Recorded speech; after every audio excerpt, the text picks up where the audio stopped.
Исәнмесез, таянлы эфирын адымлар дәвам итә. Студиядә Сәрия Хәбибуллина безнең бүгенге тапшыруда. Бүтін дөньяны тетрәндергән Төркия фаҗигасы, коточкыч югалтулар, милләттәшләребез ярдәме һәм белгечләр карашы. 24 сәгать һәм профессионаллар һәм волонтерлар эшен дәвам итә. Чөнки әле дә ташлар арасыннан кешеләрне чыгарабыз. Туган тел калмаган милли үзаң саклана. Свердловск өлкәсе татарлары тагын 20-30 елдан кушылып бетүдән курка. Әти татар, әни урыс. Балаларым барысын да урыс дип яздырды. Татарстан үстергән белгечләр Путин мактый. Татарстан вносит серьезный очень вклад в развитие страны в целом. Күршеләр кызыга. Таныш та сез, түгел дә сез. Кем соң сез? Яңа министр һәм аның пациентлары. Оның өчен безнең бөтен ковидный госпиталь стоял герой. Бу атна чын мәгънәсендә тетрәнергән вакыйгадан башланып китте. Төркия белән Сириядә җир тетрәде. Курбаннар саны сәгатьләп яңарып тора. Бүгенге алар 20 меңнән артып китте. 80 меңнән артык кеше зыян күргән. Белгечләр Төркиядә хәлләрне 10 еллыкның иң зур фаҗигасы булачак дип фаразлый. Бөтен дөнья төрек халкына гуманитар ярдәм җыя. Фаҗига булган көнне үк Татарстан рәисе, Россия ислам дөньясы стратегик күзаллау төркеме җитәкчесе Рөстәм Миңнеханов Төркия президенты Рәҗәп Эрдоган белән Сирия президенты Бәшар Асадка телеграмма юллады. Төркиянең үзендә һәм Татарстанда яшәүче милләттәшләребез төрек халкына ярдәмгә алынды. Кемдер анда барып, кемдер моннан кирәкле әйбер җыеп. Битараф булмаган һәркемне берләштергән фаҗига эзеннән Ильич Шакуров. Devam ediyoruz. Emniyet ekipleri Maraş depremde şüphesiz en büyük zararı gören yerlerden biri ki. И начинаем с последних новостей из зоны бедствия в Турции и Сирии, где... Дөнья телеканаллары бу атнада чыгарылышларын төрле телләрдә, әмма бер темадан башлады. 6 февраль көнне сәгать 4:17 җир титәрмә башлый, без җыклаганда, караватлар селкенә башлагач, шкафлар селкенә башлагач, без сикереп торабыз, баланы кулыма аламда, бер нәрсәсе чыгып качтык. Гөлия Артар татар кызы, төректә кияүдә, Адана шәһәрендә яшәгәннәр. Бу бәла аларга да кагыла. Йокы киемнәреннән урамга йөгерәләр, чыгуларына күрше йорт күз алларында җир белән тигезләшә. У менә имлә булай торып селкенә. Иләр җыгылганда, бак дип җыгылмыйлар, шык кыйла. Ул 14 этажлы булды. Хәзер менә ул инең беренче этажына кадәр төбеттеләр. Бер кеше дә исән түгел. Коткаручылар өлгерми, аларга волонтерлар ярдәм итә. Гөлназ Җиһангирова Казан кызы, соңгы вакытта Анталиядә яши. Тамашачыларыбыз аны җырчы Гөлҗиһан буларак белә. Төркиядә әлеге фаҗига килеп чыккач, ул үз шәһәреннән Антакиягә юл тота. Бу шәһәр иң зур зыян килгән җирдә урнашкан. 24 сәгать һәм профессионаллар һәм волонтерлар эшен дәвам итә. Һәрбер аң бик кадерле, чөнки әле дә ташлар арасыннан кешеләрне чыгарабыз. Кешеләр йокламый, ашамый, эчми. Менә шулай яшәргә мәҗбүр. Әле дә өметләрен өзмиләр. Ташлар арасыннан туганнарына чыгачакларына ышаналар. Милләттәшебез Мансур Халиков Истанбулда яши. Бу хәлләрне ишетү белән ул да бар эшен ташлап, коткаручыларга булышырга чыгып китә. Нелегко выдерживать крики, плач. Кешеләрнең кычкыруына, елауына түзү җиңел түгел. Күп гаиләләргә кайгы килде. Булдыралганча эш турында уйларга тырышабыз. Кичергән шок хәзер бераз басылды дип сөйли милләттәшләребез, әмма куркып яшиләр. Шулайда төнлә ятканда куркыта. Экстренный чемоданымны җыеп куйдым ишек төбенә. Һәр төнне ишек төбенә китереп куям. Соңгы тапкыр шундый көчле җир тетрәү Төркиядә 1939 елда булган. Ул вакытта 32 мең кеше һәлак була. Ни өчен шундый хәл килеп чыгасың? Табигатьтәге сейсмологик активлык артамы, әллә башка күренешләр барамы? Мәсәлән, Японияны алсак, инде ул анда гел җир тетрәүләре була. Шуңа күрә аларның бик нык лабораториялары, алар гел шуны күзәтеп тора инде. Мониторят әйме гел карыйлар. Шуңа күрә алар күбрәк белә. Менә Төркия инде ул көтмәгән тетрәү, җир тетрәүе булды. Үлүчеләрнең күбесе хәрабәләр астында калып һәлак була. Шул ук вакытта җимерелмәгән йортлар да бар. Белгечләр әйтүенчә, сейсмологик яктан актив төбәкләрдә төзелеш буенча таләпләр үтәлмәгән булырга мөмкин. В регионах с высокой сейсмичностью Җир тетрәүләр килеп чыгарга мөмкин булган төбәкләрдә биналар төзүгә аерым таләпләр бар. Ул бу була калса җимерелмәсен өчен. Төркия һәм Сирия шундый төбәкләр булып санала. Мин фото һәм видеоларны карап кына фикер йөртәм. Аларда йортлар җимерелмәсен өчен берни дә эшләнмәгән кебек. Төркия Россиянең шул исәптән Татарстанның да күптәнге икътисади партнеры. 2021 елда безнең республика белән товар әйләнеше 563 миллион долларга җиткән иде. Татарстанда 10 төрек заводы эшли. Бу ил компанияләре безнең республикага 2 миллиард доллар инвестиция керткән. Эшлекле мөнәсәбәтләрдән тыш безне мәдәни багланышлар да бәйли. Шуңа да Төркия фаҗигасын Татарстан үзенекедәй кабул итте. Рөстәм Миңнеханов республика хөкүмәтенә Төркиядә зыян күрүчеләргә гуманитар ярдәм җыю эшен оештырырга кушты. Ярдәм итәргә теләүчеләр өчен Акбар Созидание хәйрия фондында махсус счет булдырылды. Төркиянең Казандагы генераль консуллыгында гуманитар ярдәм җыю пункты ачылды. Анда ярдәм җыю турында игълан иткәнче үк халык әйберләр алып килә башлаган иде инде. Гади кешеләр, оешма предприятиеләр, мәктәпләр. Одеял алып килдем үземнең исемнән. Кемне булса да җылытсын дип алып килдем. Күңелләрне читтә кала алмадым. Миннән әз булса да ярдәм булыр дип 2 куртка алып килдем. Мәктәбебез менә монда янәшә генә без урнашкан. Шуңа күрә без беренчеләрдән булып ярдәм итәргә тырыштык. Әти-әниләр, балалар һәм дә укытучылар. Сутка эчендә без 30 миллионнан артык акча җыйдык. Монда безнең җылыта торган киемнәребез бар, ризыклар кечкенә балаларга. Шәршәмбедән башлап көн саен 10 тонна ярдәм Мәскәүгә җибәрделәр. Аннан Төркиягә озатачаклар. Ben zaten başka türlüsünü... Ярдәмнең шундый күләмле булуына мин гаҗәпләнмәдем, башкача булыр дип уйламадым да. Татар халкы ягыннан тугандашлык хисләре тоябыз. Безнең диннәребез уртак, телләребез охшаш, тамырларыбыз бер. Кайгыда да, шатлыкта да без бергә. Волонтерлар арасында татар, Азәрбайҗан, төрек, таҗик, казах егет-кызлары бар. Бу хәлләр Татарстанда яшәүче төрки халыкларны тагын да берләштергән. Андач төрек егете. Ул фаҗигада туганнарын югалткан. Әти-әнисе azdan gına isen kalgan. Ailem kurtuldu fakat akrabalarım... Гаиләм Малати шәһәрендә яши, алар котылып калган, урамда яшиләр, ярдәм көтәләр. Хәзер алар янына кайтып булмый, әмма кул кушырып та утыра алмыйм. Шуңа монда волонтер булып ярдәм итәргә килдем. Кайгылы вакыйгалар вакытында Төркиядә чәчәкләр алып килүдән бигрәк кайгы уртаклашу сүзләре әйтү киң таралган. Атна дәвамында консуллыкта менә шундый махсус китап торды. Анда теләгән һәр кеше үзенең теләктәшлек сүзләрен калдырды. Кем инде шәхсән булышырга тели бирдә контактларын язган. Мисал өчен Казанда эшләүче берничә нейрохирургның телефон номерлары монда шулай ук язылган. Төркиядә катлаулы чор, иң зур зыян килгән 10 провинциядә 3 айга гадәттән тыш хәл режимы кертелде. Хәзер җимерелгән 6000 бинаны яңадан торгызасы, юллар саласы бар. Кайбер мәгълүматлар буенча Төркиягә килгән финанс зыяны 1 миллиард доллар. Өстәвенә бу бәла зур сәяси вакыйга алдыннан килеп чыкты. Май аенда илдә президент һәм парламент сайлаулары булырга тиеш. Шок ул хәзер. Менә беренче көннәр хәзер шок. Аннары әкрен-әкрен бит вакыт уза. Яралар төзеләчәкләр. Аннары кешеләр күрсәләр әйтик, ничек даган эшли, ничек йорт төзәтү эшләре инде башланган. Әмма бит 3 ай вакыт шактый вакыт. Ул вакытта ситуация башкачарак булачак. Дүшәмбедән Казан аэропортында гуманитар ярдәм җыю пункты ачыла. Ул дүшәмбе көндезге 12-дән кичке 5-кә кадәр, башка көннәрдә 10-нан 5-кә кадәр эшләячәк. Ярдәмне генераль консуллыкта җыюда дәвам итәчәк. Илгиз Шакуров, Данил Филатов, Игорь Романов, Лейсен Сәйтова, Адымнар. 2020 елгы җанисәп буенча Россиядә татарларның гаять зур санга кимү сәбәпләрен анализлауны дәвам итәбез. Бу атнада без Уралның үзәге Свердлов өлкәсенә юл алдык. Монда милләттәшләребез элек-электән күпләп яшәгән. Ләкин Свердловский хәзер 100 меңнән артык татар яшәгән төбәкләр исемлегеннән төшеп калды. Алар монда 50 меңгә кимегән. Чагыштырып карасам, бу Кукмара районы кадәр халыкның юкка чыгуы кебек. Моңарчы татарлар күпләп яшәгән төбәкләрдә без сан буенча 2нче урындагы милләт идек. Бу җанисәптә милләтсезләр, ягъни милләтен әйтмәүчеләр татарларны узып китте. Әйдәгез карыйк, Свердлов өлкәсендә руслар 3 миллион 600 меңнән артык, татарлар 93 мең ярым. Ә менә милләтен күрсәтмәүчеләр 366 мең булган. Ил төбәкләрендә милләтсез буын барлыкка киләме, әллә аны сорамаганнар гынамы? Свердлов өлкәсеннән Фәйрүзә Мәҗитова репортажы. Свердлов өлкәсенең башкаласы Екатеринбург шәһәре бу. Өлкәдә татарлар сон ягыннан руслардан соң икенче милләт булып гомер итә. Ләкин җанисәп нәтиҗәләре буенча милләттәшләребезнең саны 50 мең кешегә кимегән дип күрсәтелә. Моңарчы 143 мең булсалар, хәзер 93 мең ярымга калганнар. Бу саннарның ни дәрәҗәдә дөреслеккә туры килүен без монда яшәүче милләттәшләребездән сорадык.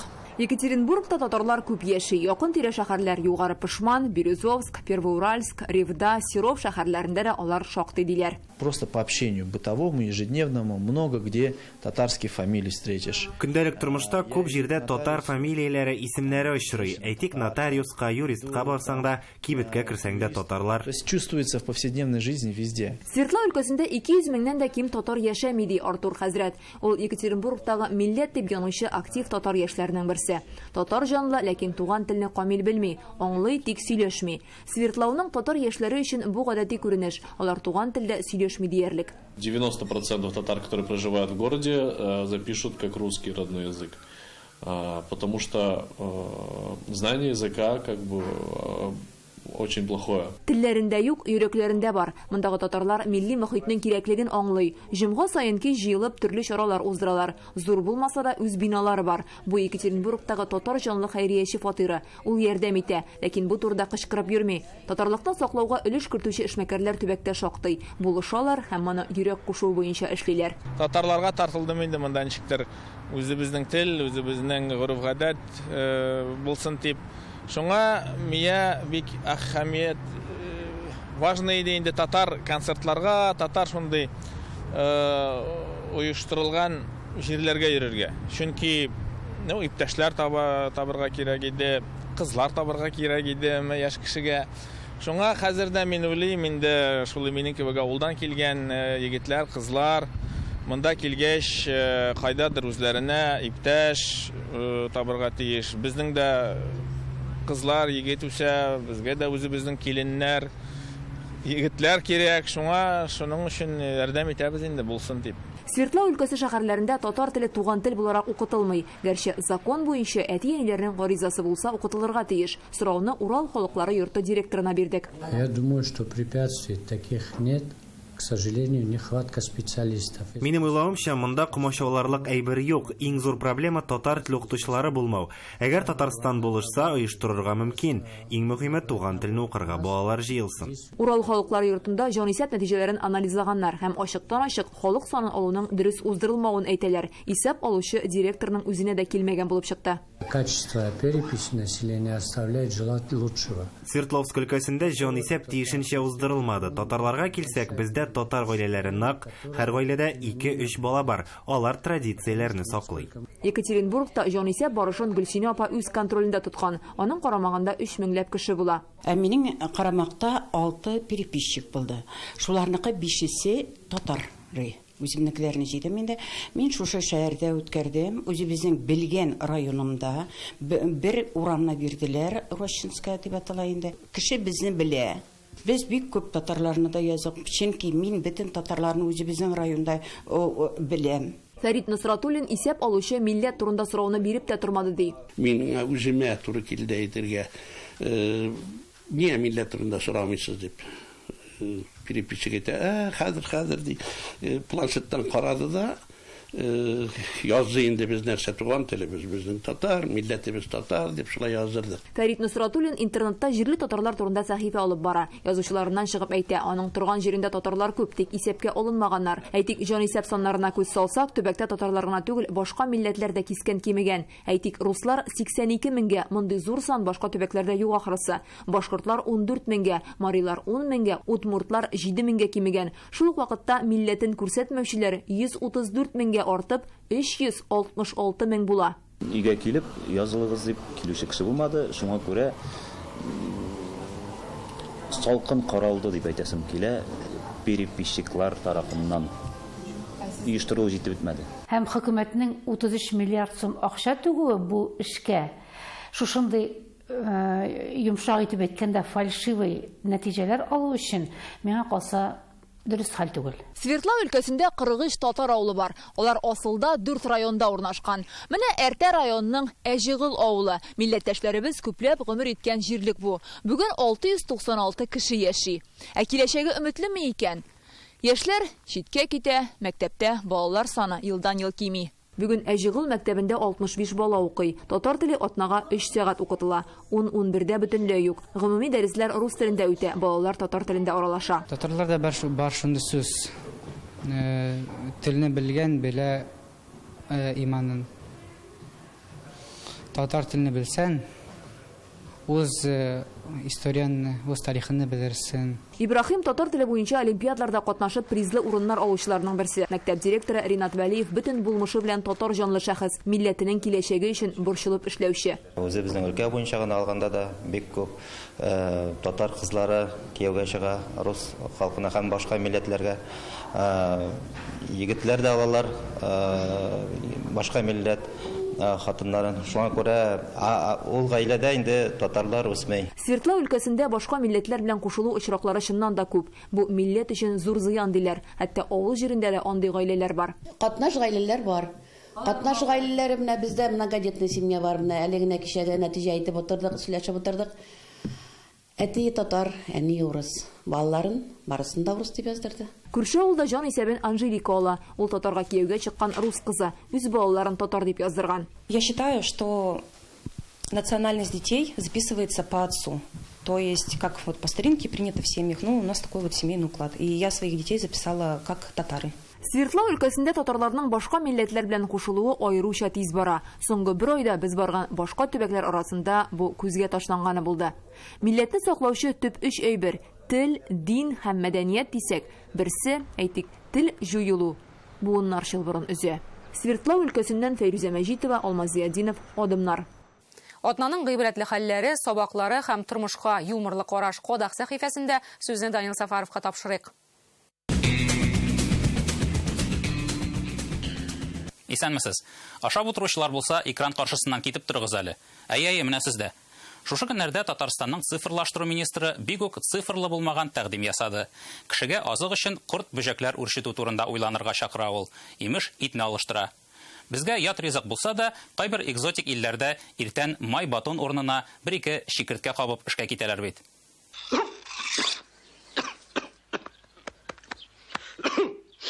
Микроскотоводство дигән төшенчәдә китерде министр. Микро малчылык буламы инде бу безнеңчә? Карчык, мин малларны карап керәм әле дип чыгып китә дә бабай, бер уч таракан җыеп керә. Үрәселәр бар икән әле. Мөхәммәд Мәгдиев бүгенге көнне ничек алдан күргән бит. Менә кирәге чыкты бит, ата кара тараканның кан әйләнешен белү. Приятного аппетита.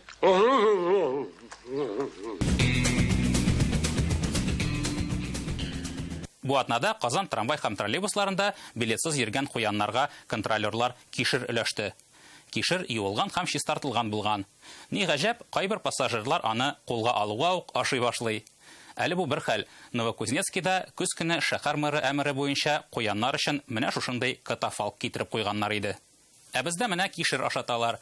Әмма метроэлектротрансның бу акциясе куяннар белән көрәшергә ярдәм итәрме? Ай-хай. Киресенчә, троллейбуста бушлай кишер ашаталар дигән сүз чыкса, бөтенесе дә билетсыз йөри башламагае.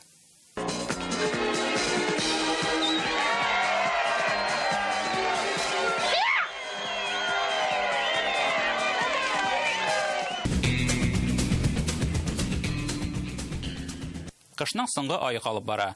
Һава торышы белән бәйле берничә видео игътибарны җәлеп итте бу арада. Якутиядә февраль башы ай салкын килде, 60 градус торды. Ул яклардан килгән кадрлар куркыныч фильмны хәтерләтә. Гадәттә, ужастиклар шулай башлана.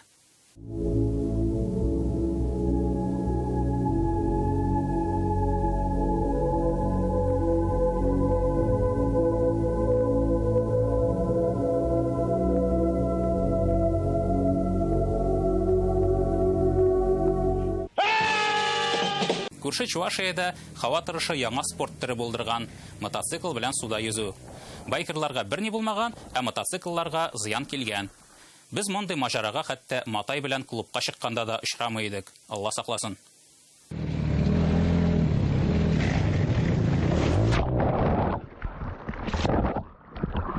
Әмнысы Сочи, Белые ночи.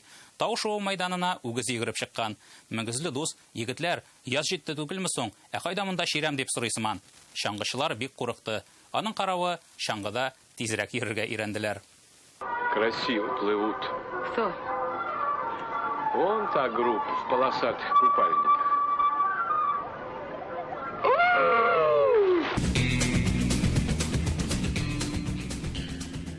Adımlarına devam итәбез. Татарстанның төзелеш өлкәсендәге казанышларын Россия дәрәҗәсендә билгеләп үттеләр. Республика узган ел 3 миллион 92 мең квадрат метр торак төзегән.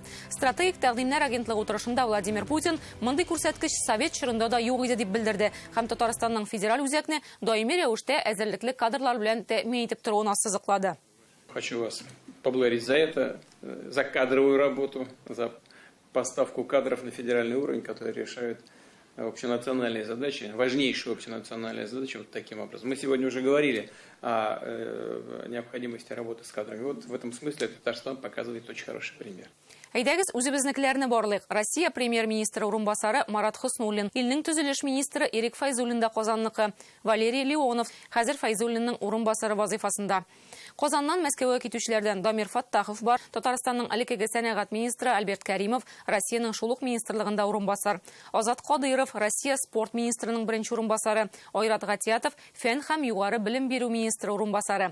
Былтыр Татарстанның ЮХИДИ идарәсе җитәкчесе Ленар Габдрахмановны да Мәскәүгә алдылар. Ул Россия ЮХИДИ башлыгы урынбасары. Татарстаннан китеп төбәк башлыгы булган якташыбыз Артем Здунов, ул Мордовия республикасы башлыгы. Моңа әллә сокланып, әллә күршеләрчә кызыгып, декабрьдә Башкортстан хөкүмәте рәисе Андрей Назаров менә нәрсә диде. Каждый второй принимающий решение — это выходец из Татарстана почему-то. Бу атнада Татарстанның үзендә дә кадрлы үзгәреш булды. Сәламәтлек саклау министры вазифаларын башкаручы итеп Марсель Миннуллин билгеләнде. РКБ баш табибының беренче урынбасары. Яңа кеше һәм күпчелек өчен якыннан таныш булмаган җитәкче. Монда шуны да әйтергә кирәк, кайсы матбугат чарасы кандидатлар буенча нинди генә форас ясамасын, Миннуллин исеме топларда гомумән юк иде. Кем соң ул медицина даирәсенә аз таныш булган министр? Гөлназ Сайфетдинова. РКБ 7-нче этаж минем өйгә инде кичтерле әйткәндә. 6 ай элек Гөлназ Камаловага РКБда бауыр күчереп утырталар. Бу көнне ул икенче туган көне дип атый. Әле дә табиблар сәламәтлеген күзәтеп тора. Организмы яңа органга ияләнә. 5 бала әнисенең гомерен шушы операция саклап кала. Ленар Илдарович дигәнчен и Миннуллин Марсель Мансурович. Алар икесе бергә миңа операция ясадылар. Бик озак ясалган операция инде ул. Аларга мин бу дөньяда менә пока яшим. Гөлназ Камаловага операцияны булачак министр ясаган килеп чыга. Һәммәсенә дә рәхмәт. Кем миңа ярдәм итте бу дөньяда яшәргә. Алдырырга, шу дөньяда балаларым хакынадыр инде дип әйтәм. Мондай очраклар республикада шактый. Менә 2021 ел РКБ табиблары Ак чәчәкләр конкурсының үзенчәлекле очрак номинациясендә җиңүче дип табыла. Марсель Миннуллинлы команда бавырында цирроз булган хатын-кызга бавыр күчереп утыртып, аны үлемнән коткарып кала. Пациент үзе шуннан соң бәби табу бәхетенә ирешә. Команда эше. Бер кеше генә бер нәрсә дә эшләмәм бу трансплантация буенча. Шуңар мин бик горурланам. Үземнең коллектив белән. Марсель Миннуллинга 48 яшь, Татарстанның атказанган табибы, медицина фәннәре кандидаты, табиблар нәселеннән. Казан медицина институтын тәмамлаган. Хезмәт юлын шәһәрнең 5-нче хастаханәсендә башлый. 2000 елдан РКБда хезмәт куя. Соңгы 13 елда монда баш табибның беренче урынбасары булып эшли. Менә шушы бүлмәдә ул әле берничә көнлек кенә операцияләр ясый. Бүтән общехирургический неотложный операцияларны үзе эшләп, bütün пациентларны реанимационное отделениедә һәр көнне үзе карап, бөтенесен тырышкан һәр кешене терләтергә. Бик күп пациентлар Марсель Мансурович хирургка рәхмәтләр укыйлар. Яшь табиблар аны остазы ди, хезмәт сөйшәнлеген команда туплый белүен ассызыклый. Без яшь җегетләр аңа карап, безнең укытучыга сыман bütün ул әйткән рекомендациялар, задачаларны бөтенесен тиз генә эшләргә тырышканбыз. Ковид чорында РКБ госпиталендә Марсель Миннуллин җитәкләде. Аның өчен безнең бөтен ковидный госпиталь стоял герой. Кирәк вакытта хоть төнлә чыгарга, хоть иртән сәгать 5-тә торып, бөтен госпиталь җыеладыр. Марсель Миннуллинның зур казанышы дип республиканың трансплантация хезмәте эшчәнлеген атыйлар. Ул үзе әгәр төбәктә бавыр күчереп утырталар икән, димәк монда сәламәтлек саклау югары дәрәҗәдә дип бәяли. Узган ел РКБ табиблары 138 кешегә бавыр һәм бөер күчереп утырткан. Ул менә безнең республикада булган трансплантология эшләре аны Россия күп кенә СНГ дәүләтләре бик беләләр инде.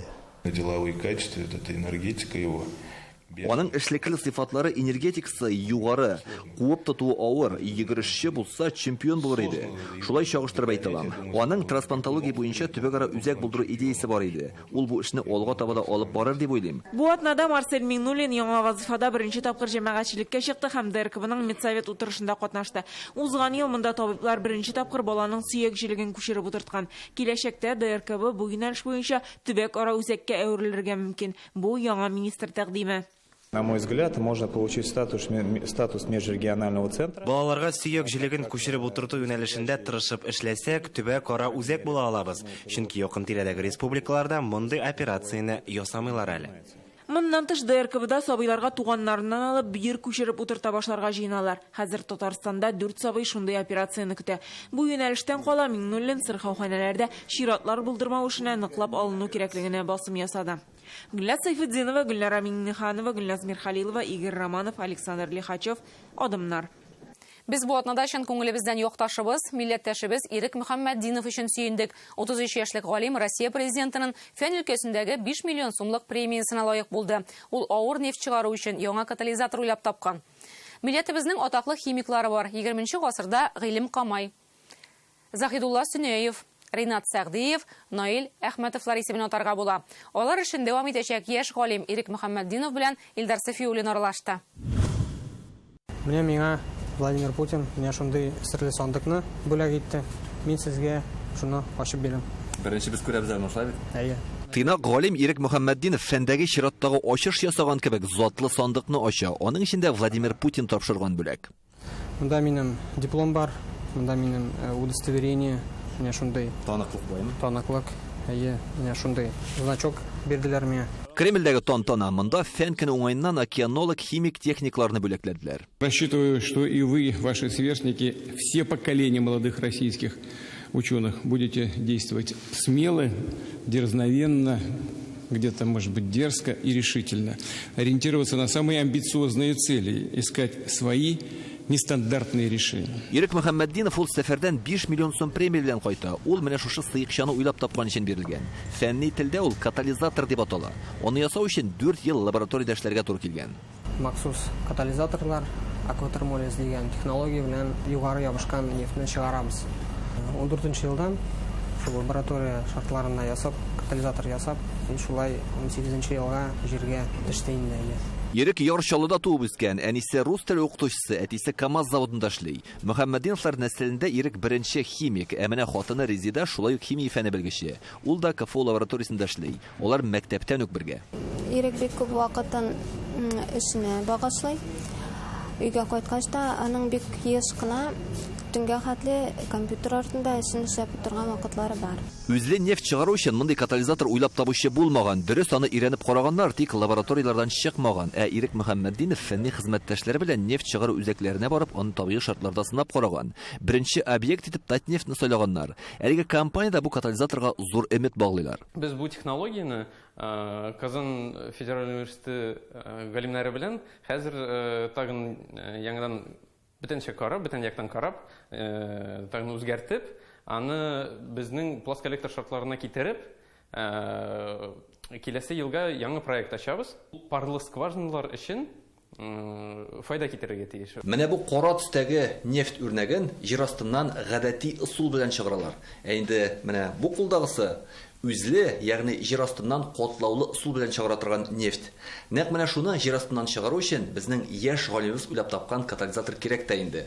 Шул сыйкчы ярдәмендә нефтьне җир өстенә чыгару гына түгел, хәтта җир астында ук өлешчә эшкәртергә дә мөмкин. Катализаторларга ихтияҗ булачак ди КФУ профессоры Данис Нургалиев, чөнки Татарстанда үзе нефть ятмалары гаять күп. Галим әйтүенчә, химиядагы бу ачыш фантазиягә тиң.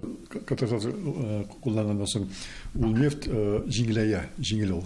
Җиңелрәк була и якты өлешләре күбәя. Башында шу катализатор эшләйме? Шу катализатор эшләй дә. Җир астында уже әзерләп чыгара дигәннәр. Әзерләп чыгара. Ну, ул, конечно, бензин түгел, солярка түгел, конечно, да. Но уже яхшы ул нефтьне чыккач, без аны турыдан турбага салып җибәрәбез. Уже ул катып китмәй. Нефть чыгаручы оешмалар Лукойл, Зарубежнефть бу катализаторлар белән кызыксына башлаган. Безнеке булган, уңган. Татарча беләсеңме? Әз генә. Минем хәтле беләсеңме? Сезнең хатны гына беләм. Ирек Мөхәммәдиновны бүген Казанда яшь галимнарны бүләкләү тантанасында Фәрит Мөхәммәтшин тәбрикләде. Фәндәге казанышында татар телен камил белүен дә үрнәк итеп куйды. Илдар Сафиуллин, Игорь Романов, Яңа гасыр каналы. Безнең бүгенгә тапшыруыбыз тәмам. Бер атнадан шимбә кичендә очрашырбыз. Исән сау булыгыз.